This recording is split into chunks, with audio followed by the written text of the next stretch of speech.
Hello बच्चों, welcome to my physics class. Today I will discuss radius of orbit and energy of electron in an orbit of an atom और hydrogen like atom. ये chapter atoms का है और ये मेरा lecture 3 होगा। इससे पहले मैंने रदरफोर्ड एक्सपेरिमेंट को मैंने बताया, उसके बाद बोर्स थ्योरी मैंने एक्सप्लेन किया। उसके आगे रदरफोर्ड भी यहाँ पर और बोर्स भी यहाँ पर, दोनों ने एटम के इंटरनल स्ट्रक्चर के बारे में एक्सप्लेनेशन किया और लगभग क्लियर एक्सप्लेनेशन दिए। अब हम लोग जानते हैं ये जो रेडियस है, ये जो इलेक्ट्रॉन एनर्जी है, ये सारे इंटरनल पार्ट ऑफ एटम है। तो चलिए हम लोग मान लेते हैं इसी में हमारा आएगा क्वांटाइजेशन ऑफ रेडियस भी हम लोग निकालेंगे, एन के टर्म में रहेगा तो क्वांटाइज फॉर्म में हो जाएगा, और क्वांटाइजेशन ऑफ एनर्जी, यही टॉपिक को कहते हैं। सबसे पहले हम लोग क्वांटाइजेशन ऑफ वेलोसिटी निकालेंगे, है ना। क्वांटाइजेशन ऑफ वेलोसिटी, इसके लिए हम लोग क्या मान लेते हैं electron of mass m circulate, किधर सर्कुलेट करता है, in circular orbit with velocity v, मान लेते हैं v वेलोसिटी के साथ, and it is the nucleus, around an nucleus with radius r। अब हम लोग जानते हैं कि इसको सर्कुलेट करने के लिए सेंट्रीपिटल फोर्स चाहिए, और वो सेंट्रीपिटल फोर्स प्रोवाइड करेगा कौन, इन दोनों के बीच जो इलेक्ट्रोस्टैटिक फोर्स लगता है। यानी क्लियर है, यहाँ Fc इक्वल टू, यहाँ पर हमारा हो जाएगा क्या, Fe। Fc मतलब mv square by r, and here 1/4 pi epsilon naught Coulombian force Q1 Q2। तो हमारे यहाँ Ze और एक ही पहले से स्क्वायर बाई r स्क्वायर। अब देखो दोस्तों, हमें सबसे पहले quantization of velocity, quantization of radius भी निकाल लेंगे, क्योंकि रेडियस की बात है। हम लोग कुछ भी निकाल सकते हैं, यहाँ पर कोई दिक्कत नहीं है।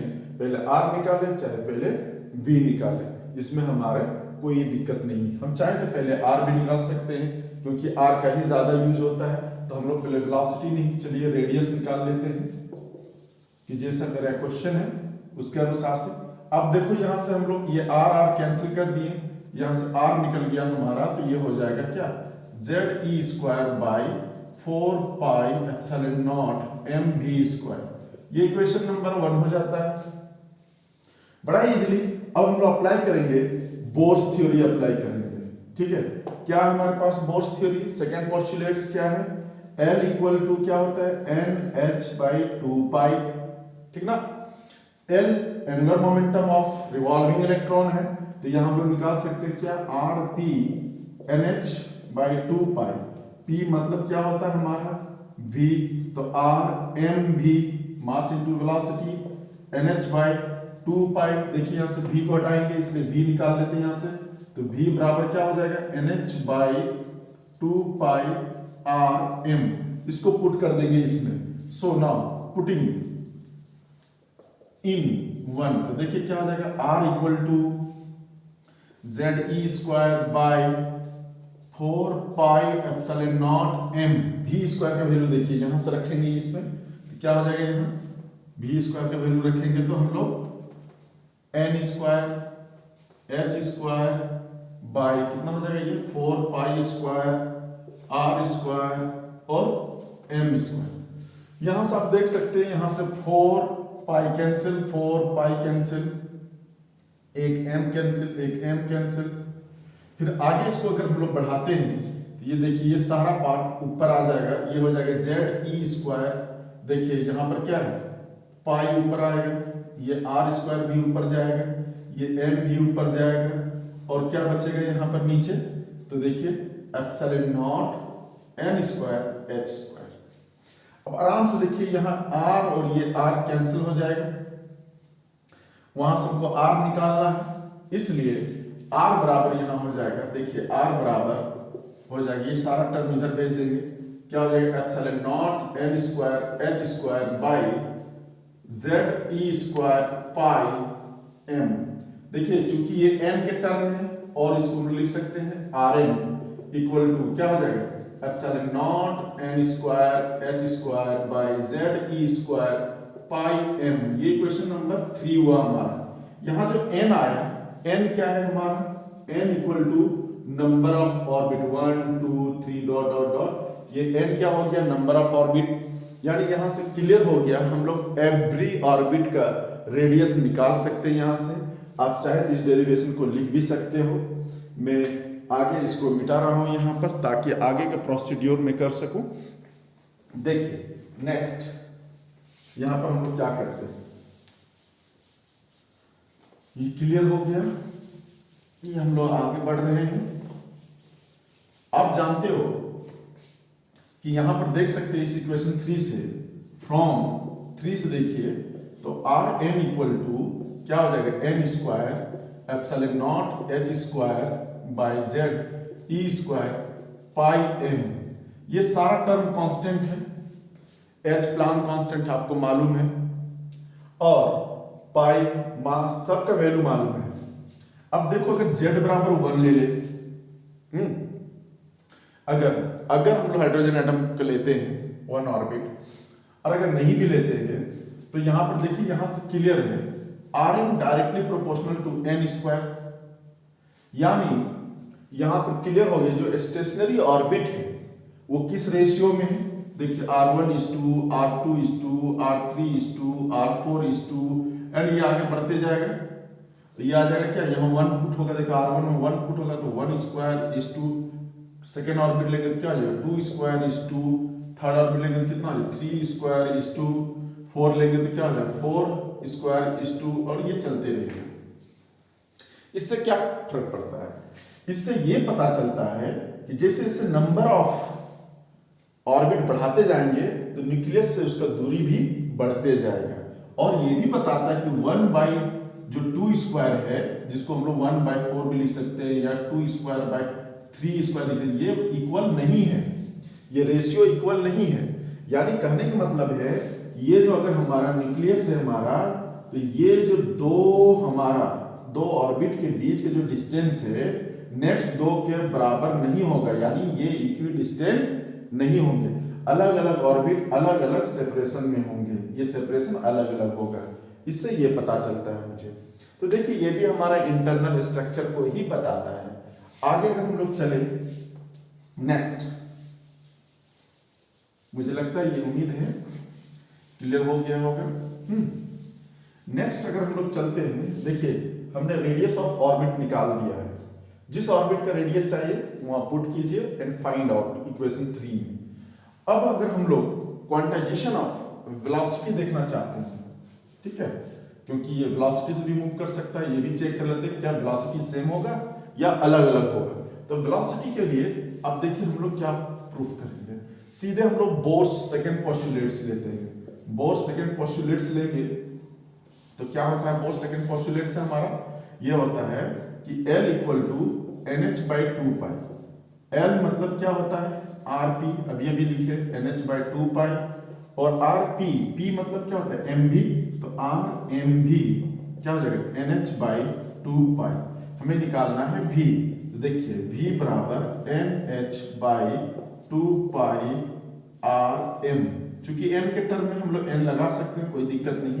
इक्वेशन 3 की यूज करेंगे, यूजिंग 3, तो देखिए Vn बराबर NH/2m, Rn का वैल्यू यहां से पुट करेंगे epsilon not n square h square by z e square pi m put कर दिए। अब देखो यहां पर m कैंसिल हो जाता है, पाई भी कैंसिल हो जाता है, ये ऊपर आता है तो ये हो जाएगा Vn बराबर, देखिए ये ऊपर आएगा हमारा तो क्या हो जाएगा NH और क्या हो जाता है ये Z E स्क्वायर, है ना, और नीचे बच जाता है ये हमारा क्या, अब 2 epsilon not n square h square. देखिए एक n कट जाएगा यहां से तो ये Vn इक्वल टू आ जाता है H Z E square by 2 epsilon not n h square. अब यहां से क्या फायदा होता है, यहां से क्लियर दिखाई देता है कि जो हमारा V है वो inversely proportional to number of orbit है। यानी जैसे जैसे हम लोग ऊपर ऑर्बिट में जाएंगे, नंबर ऑफ ऑर्बिट बढ़ाते जाएंगे, स्पीड ऑफ इलेक्ट्रॉन क्या होते जाएगा, डिक्रीज होते जाएगा। ठीक है, स्पीड ऑफ इलेक्ट्रॉन डिक्रीज होते जाएगा। नेक्स्ट हम लोग चलते हैं क्वांटाइजेशन ऑफ एनर्जी में, जिसे हम लोग कहते हैं energy of electron in orbit, और उसी से हमारा निकल जाएगा बाइंडिंग एनर्जी ऑफ इलेक्ट्रॉन। तो ये हमारा होगा क्वांटाइजेशन ऑफ एनर्जी। तो हम लोग जानते हैं energy, kinetic energy, potential energy, फिर दोनों को जोड़ देंगे तो वो टोटल एनर्जी निकल जाएगा। हमें यहाँ टोटल एनर्जी ही निकालना है। तो देखिए काइनेटिक एनर्जी के लिए, काइनेटिक एनर्जी के लिए हम लोग वही कंसेप्ट लेंगे जो अभी अभी डिस्कस किए थे कि centripetal force is equal to electrostatic force. ये होता है हमारा mv²/r, ये होता है 1/4πε0 Ze²/r²। देखिए r कैंसिल, यहाँ बचते दोनों तरफ हम लोग हाफ से मल्टीप्लाई कर दीजिए तो क्या आ जाएगा, हाफ mv², हाफ से यहाँ करेंगे 1/8πε0 Ze²/r। अब देखो यहाँ ये हाफ से मल्टीप्लाई करने का फायदा क्या हुआ, ये काइनेटिक एनर्जी में कन्वर्ट हो गया। ये हमारा क्या हो जाएगा, काइनेटिक एनर्जी बराबर Ze²/8πε0 × r। ये इक्वेशन नंबर हमारा 4 चला जाता है। क्लियर। अब देखो हम लोग पोटेंशियल एनर्जी निकालते हैं। तो पोटेंशियल एनर्जी सिंपल फॉर्मूला होता है 1/4πε0 Q1 Q2। यहाँ Q1 क्या है, पॉजिटिव है, Q2 क्या है, नेगेटिव में है। पोटेंशियल एनर्जी में साइन का यूज होता है इसलिए नेगेटिव हो जाएगा, E² क्या हो जाएगा, R। अब यहाँ से देखो ये फॉर्मूला हो गया -Ze²/4πε0r। ये क्वेश्चन नंबर 5। अब देखिए टोटल एनर्जी निकालेंगे, है total energy in the orbit. तो E बराबर हो जाएगा kinetic energy plus potential energy. अब हम लोग क्या करेंगे, यहाँ यूजिंग इक्वेशन नंबर हम लोग 4 और 5 यूज करेंगे। यूजिंग इक्वेशन 4 और 5 आप देख सकते हैं E बराबर काइनेटिक एनर्जी वैल्यू है Ze²/8πε0r। और देखिए प्लस करते हैं लेकिन यहाँ माइनस है इसलिए माइनस हो जाएगा Ze²/4πε0 × r। अब हम लोग इसको मिटाते हैं। ये बहुत ही इजी कंसेप्ट है। और हम लोग आगे बढ़ते हुए देखिए यहाँ अगर एलसीएम लेते हैं तो E का वैल्यू हमारा साफ सुथरा आता है, कितना आएगा, 8πε0 × r। यहाँ क्या हो जाएगा, Ze² माइनस ये देखिए 4 है तो यहाँ आ जाएगा 2Ze², फिर माइनस होके E बराबर हो जाएगा -Ze²/8πε0r। Z यहाँ एटॉमिक नंबर है। अब देखिए हम लोग जनरलाइज फॉर्म करने के लिए इक्वेशन 3 को यहाँ पर यूज करेंगे। n वही r है यहाँ पर। अगर इस वैल्यू को यहाँ पुट करते हैं यूजिंग इक्वेशन 3 तो देखिए E बराबर क्या हो जाएगा, -Ze²/8πε0 और इसका वैल्यू हो जाएगा εn²h²/Ze²πm। देखिए मैंने ये वैल्यू पुट किया है यहाँ पर। और अब हम लोग क्या करते हैं कि इसको आगे प्रोसीड करेंगे। और आगे प्रोसीड करते हुए यहाँ पर दिखाई देता है अगर कोई कटने वाला है तो सिर्फ पाई कटने वाला है, बाकी ये ऊपर चला जाएगा।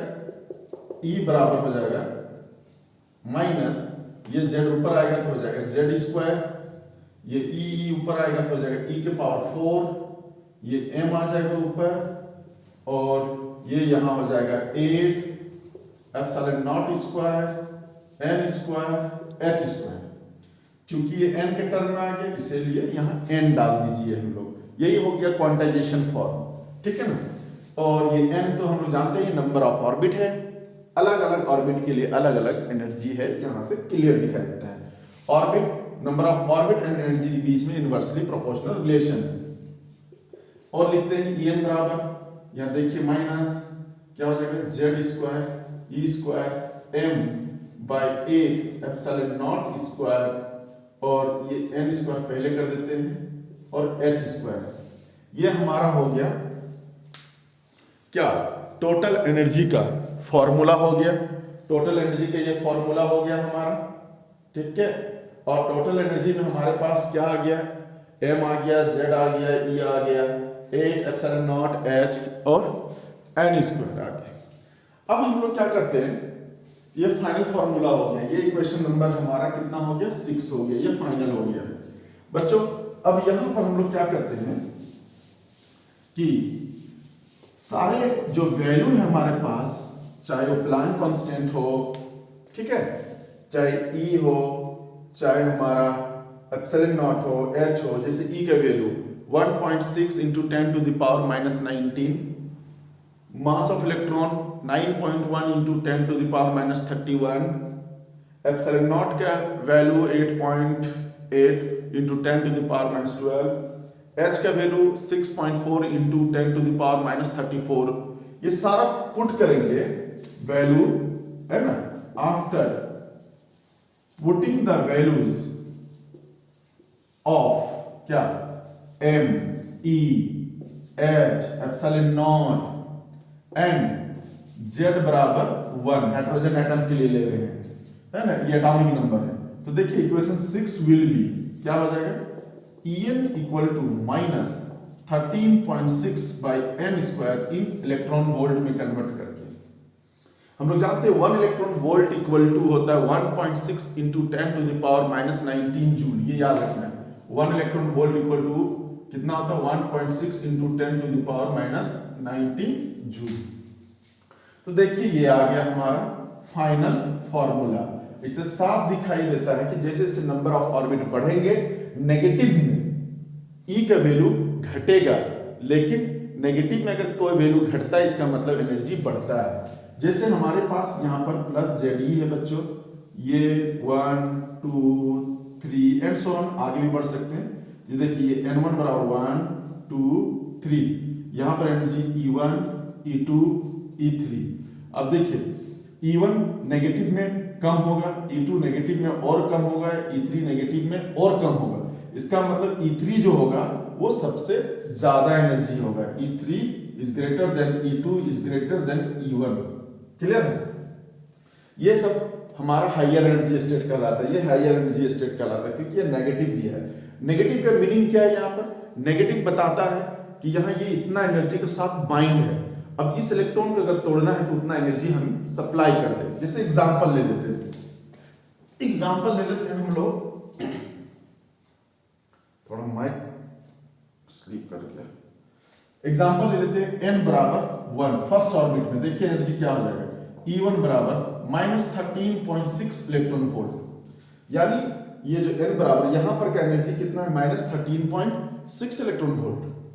देखिए इसी को हम लोग रिडबर्ग एनर्जी भी कर सकते हैं। क्या कर सकते हैं, ये वाली एनर्जी को रिडबर्ग एनर्जी भी कर सकते हैं, इसको R से भी डिनोट करते हैं। इसलिए यहां पर हम लोग इसके जगह में, है ना, हम लोग यूज कर सकते हैं इसके जगह में minus RE by N square भी यूज कर सकते हैं आगे, ठीक है।